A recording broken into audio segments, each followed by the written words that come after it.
Welcome to the podcast. It's Mr. Ish. We're here at Kips Bay Boys and Girls Club for their clubhouse. And this is the year 2022. Finally got 10,000 listeners, which is that's a highlight for me. I got a special podcast today. I got a group. I call this the paid in full group right here. It's a group of specialists. We hardly ever get to meet unless it's a meeting, but all the specialists are here, and we're going to introduce ourselves from my left to my right. Just give me your name and the department you work for, and then we'll get into our conversation. Start off from my left. I'm Karina. I'm the STEM and art specialist. Dropped a little bomb on. Next. My name is Elvis, and I'm the pottery and ceramics. Pottery and ceramics. Never heard it before, but now we have it here. Another bomb for him. How you doing? My name is Jared. I am the gym coordinator. Yeah, no bomb for you, buddy. You always had gym. Nah, I'll give you the bomb. I don't want you to feel out of place. Welcome, guys. Thank you for coming and taking your time from preparing and getting your areas ready for class. We should be having class in the next 20 minutes or so. So let's try to make this fast. I just wanted to introduce everybody to what everyone does. So who would like to go first? And just tell them what you do as a specialist here at Kips Bay Boys and Girls Club, called their clubhouse. And just, so the parents can know, our staff can remember, and our bosses can listen and say, hey, that's what they're supposed to be doing. So who wants to go first? I'll go first. All right, Miss Nina. Miss Nina is our specialist. She wears many hats, but she'll tell you about that now. Yes. So I am the STEM specialist. I recently just started doing that. I've been doing art for a while, so I can talk a little bit more about that.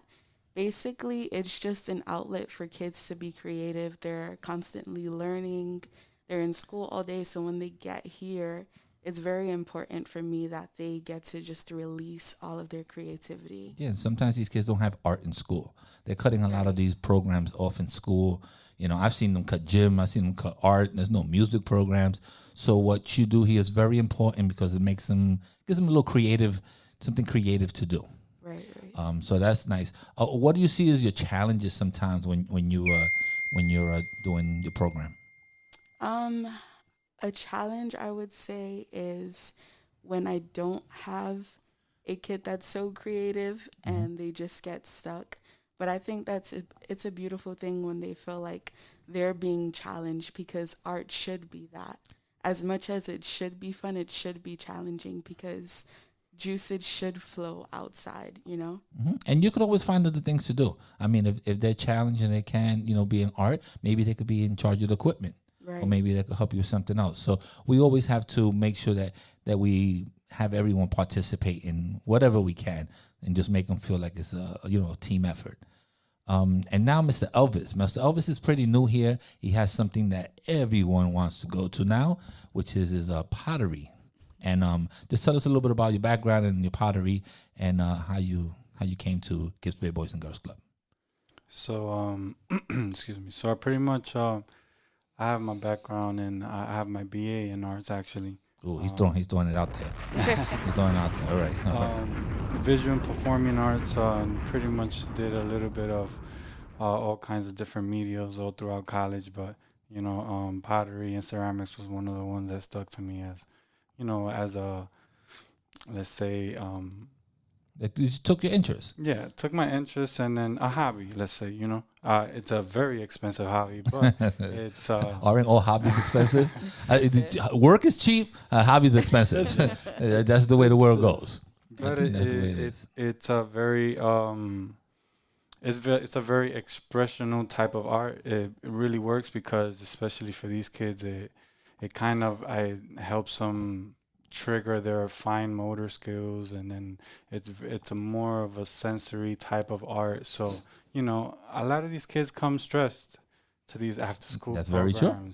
After school homework and everything else, and sometimes they just want to get their hands dirty and do certain things that they don't have access to even in school. I think it's great that obviously I was given the opportunity to be here with you guys and give that opportunity for the kids, and it's been great. No, it's a very good look. And also, if you keep their hands off a joystick and give them a piece of clay, right. You're a winner already. You're already a winner. Let them make their own joystick out of the clay. Do something creative like that. I think that I had art when I was young. I went to art school and to high school of art and all that stuff.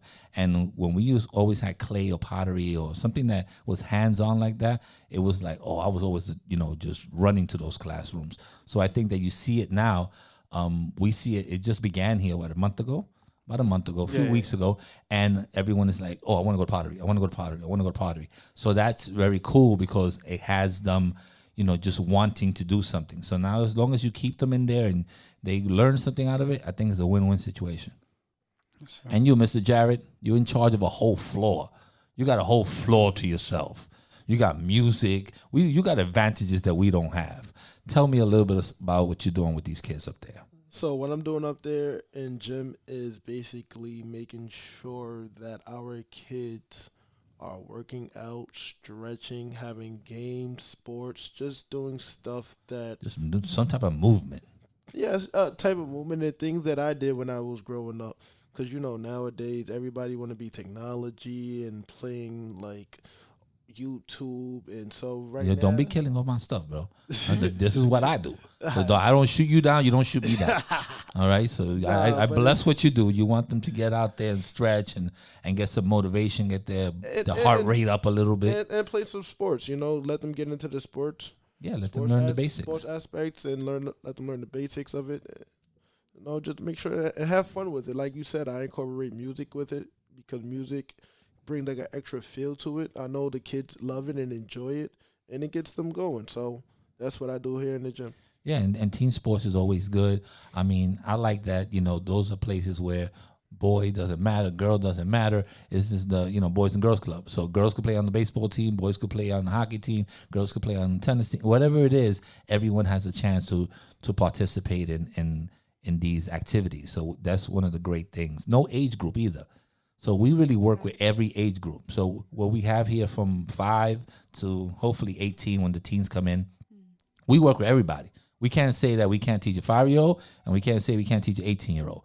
So it's the specialists really, have a big umbrella that we work under. For those that don't know me, my name is Mr. Ish, and I do digital arts, which more in turn I've been doing podcasting lately, but that's also photography, videography. We do some broadcasting and stuff like that. And with those skills, we just teach, the kids sometimes the behind the scenes stuff. We may have some actors and we may have some people that are good with lighting. We may have some people that are good with cameras or camera angles or could draw, sets and stuff like that. So we're teaching them that. And with podcasting, it's more just getting them a voice. Just, hey, guys, we hit the record button. Let's talk about how was your day. And just to get them into a conversation. A lot of times we ask them like, hello, how you doing? But then that's it. I want to know, hey, how was your day? Oh, this is what happened? Oh, you wear a uniform to school? Oh, you don't wear a uniform? You got a book report? This is and that was, how do you feel about wearing a mask all day in school? How do you feel about, all the things that are happening basically now in the world? So I really try to get into their minds, not just, I got this new toy, I play Madden, I do this, I do that. Mm-hmm. So we really have a lot of conversations about everything and anything. My challenges have been that sometimes we have some students, members that are Spanish speaking and that speak English. So that doesn't stop me from a podcast. I'll do a podcast and I'll speak to you in English. And let's say, to give you an example, Mr. Elvis only speaks Spanish. We'll still have the same conversation. Then I'll translate to the Spanish speaking person. I'll tell her or him what I need to tell them in Spanish. Then I'll translate to Mr. Jarrett exactly what that person said. So I always involve, no matter what language you're speaking, you're going to do a podcast with me. I'm not going to have you sit down there and just listen. You're going to be part of the podcast. Right. So those have been challenges for me, but I kind of like it.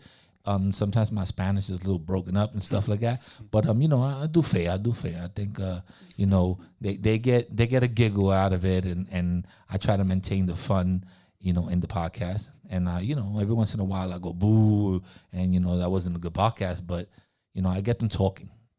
So that's the whole thing. Also with the little kids, 5-year-olds sometimes don't have a lot to talk about. They have, whatever you taught them upstairs, sometimes they talk about. Sometimes they talk about the siblings, sometimes they talk about a vacation.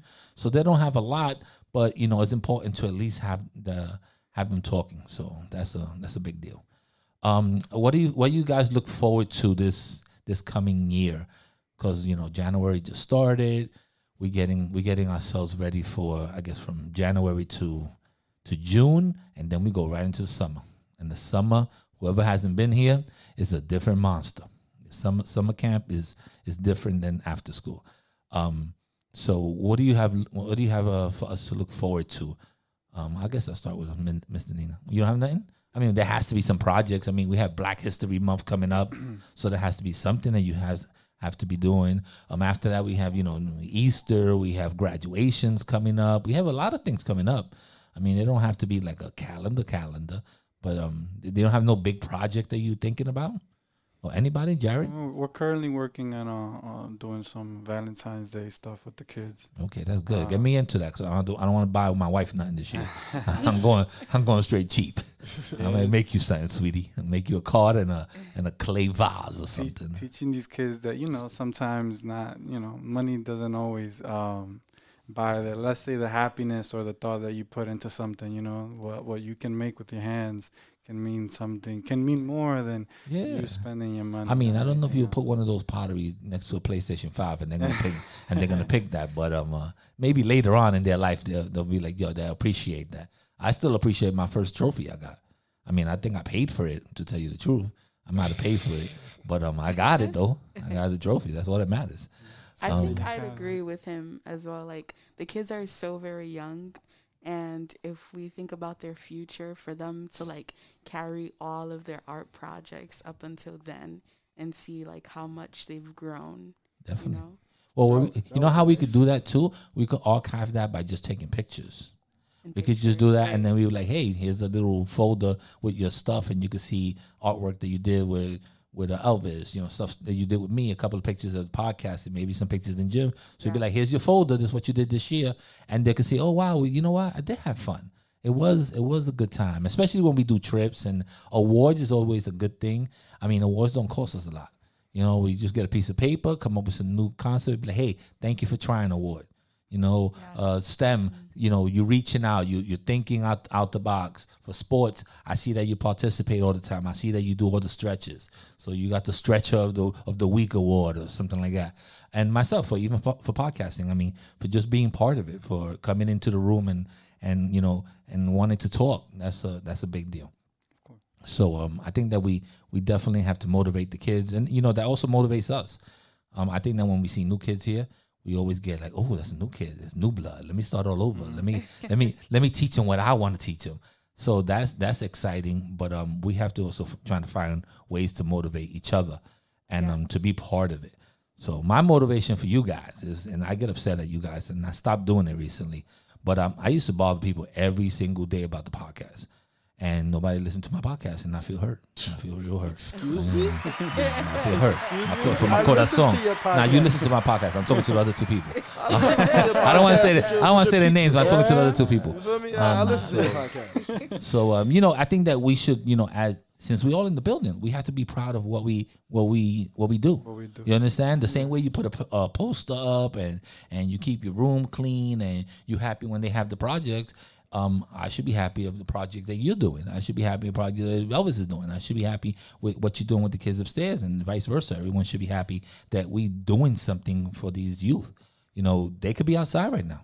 They could be playing a video game. They could be, getting into some troubles as the age gets older, and we're stopping that. We stopping that. We may come from that, or we may have had these issues when we were younger, but something drew us to this company to, do better for our youth. So, I give everybody one of those because, this job is, we get paid, but we also doing it because of the love that we have for the kids. I wanted my boss to hear that part. I may echo that one twice so my boss can hear it. I do it for the love. You do it for the love? Okay. That might be a song, but I can't play it because 30 seconds and then, we have to pay something. All right, guys. Thank you very much. I know we have to head off to our classrooms. It was wonderful talking to you guys. I'll post this up ASAP. You can listen to the podcast if you want. You understand? I'll be watching. Will do. Everybody can say goodbye. Goodbye. Goodbye. Bye. Favorite gym coordinator. Check. 1 2 1 2. Check. All right. Thank you, my specialist. We're out of here.